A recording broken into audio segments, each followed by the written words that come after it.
Hey man, what's up? Nothing. What's up with you? Just working. So what you need me for? Need something? Yeah, can I use your phone to call my wife? I need to let her know I'm coming home. Sure, but you gotta hurry. I got some errands to run. That's cool.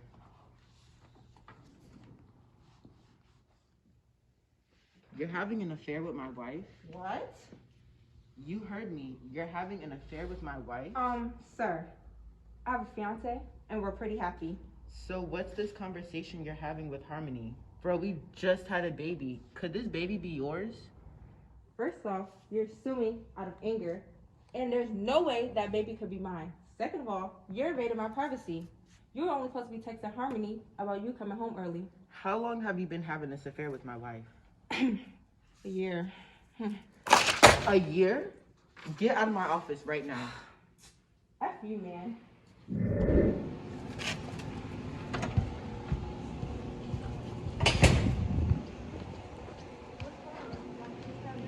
Did you cheat on me? What? Why would you think that? Answer me. Did you cheat on me? Now, Meow, why would you think I would do something like that to you? Don't play dumb. I'm not stupid and I know what I saw. I always put my all into this relationship and then you go around and stab me in the back. Now, Leon, you're always thinking that I'm doing something. You're always assuming the worst.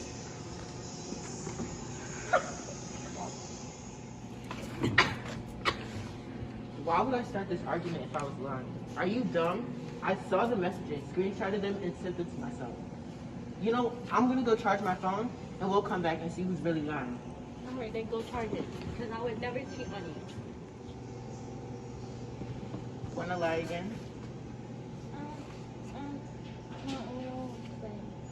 Really? That's all you got to say? You must not care about this relationship at all. I should have never married you.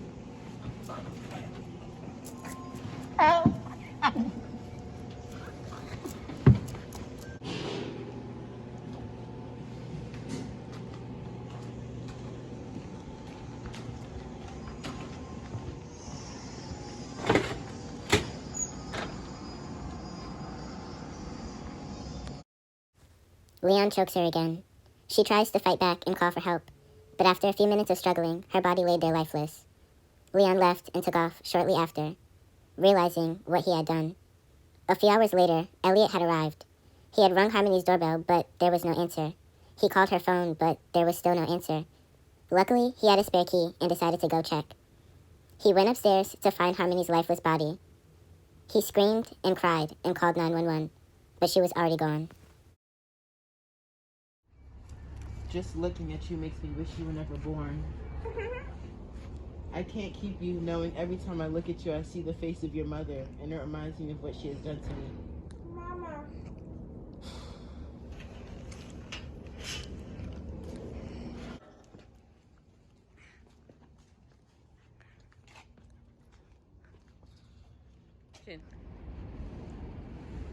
I'm lying. Who would leave a poor baby like this?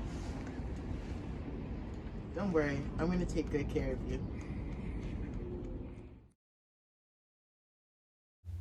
Grandma Violet takes Penelope in as one of her own. She gives her love and care for 18 years until Penelope is old enough to make her way back to her town. Penelope never really thought about going back as a child. The only reason she ever wanted to go back to that town was for her mother, the one that she never got to meet. Hi, excuse me. Sorry. Hi. I see you around here a lot, and I was shy, but you're really pretty. Thanks. Adam. Oh.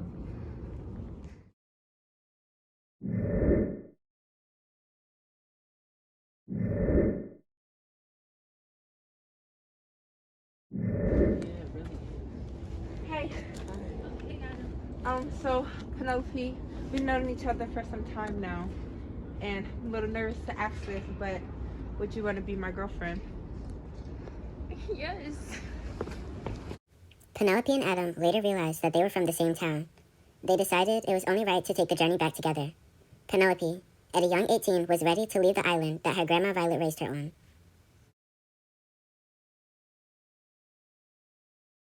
I haven't seen my birth father since I was only a few days old.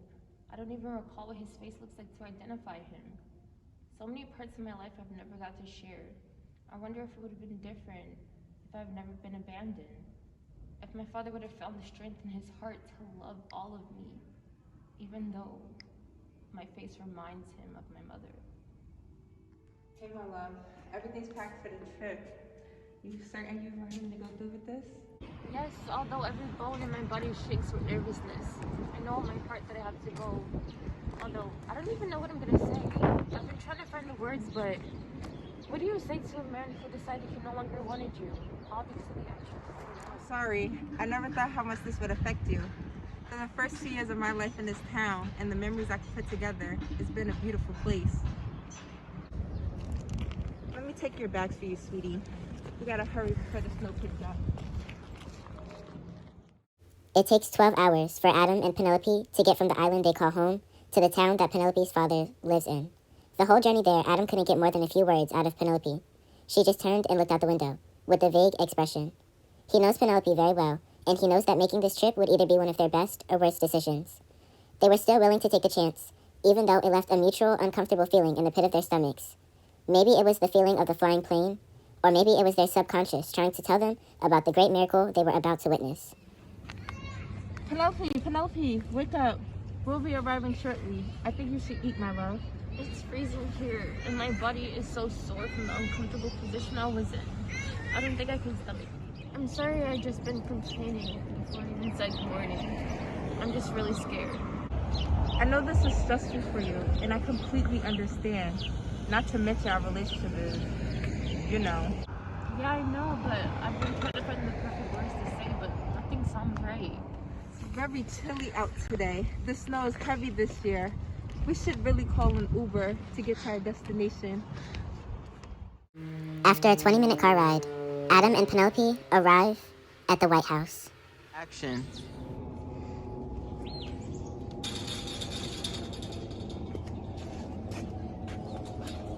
Hello.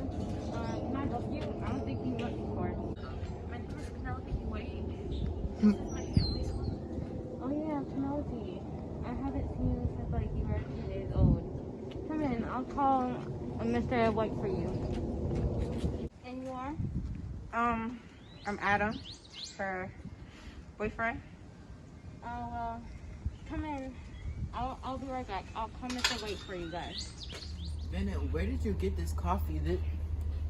Penelope.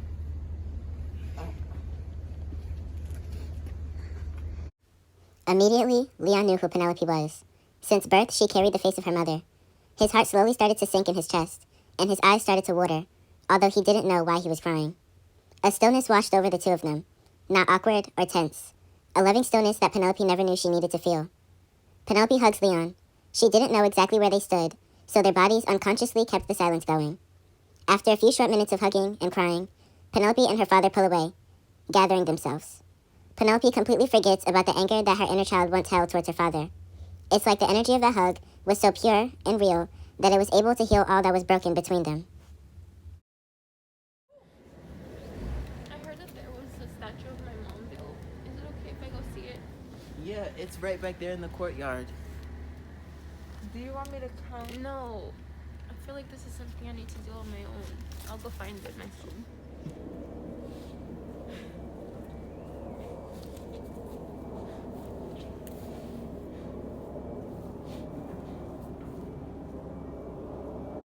Penelope approaches the statue of her mother and was overcome by a wave of emotions. She bowed her head down in front of it and let out a gentle cry, not knowing that her and her mother's connection was so strong, nothing, not even death, could break it. Her tears wetting the ground around it, melting the surrounding cement, freeing harmony of her enchanted cell. Penelope tries to pull herself together when she looks up and realizes the statue had melted into a beautiful woman.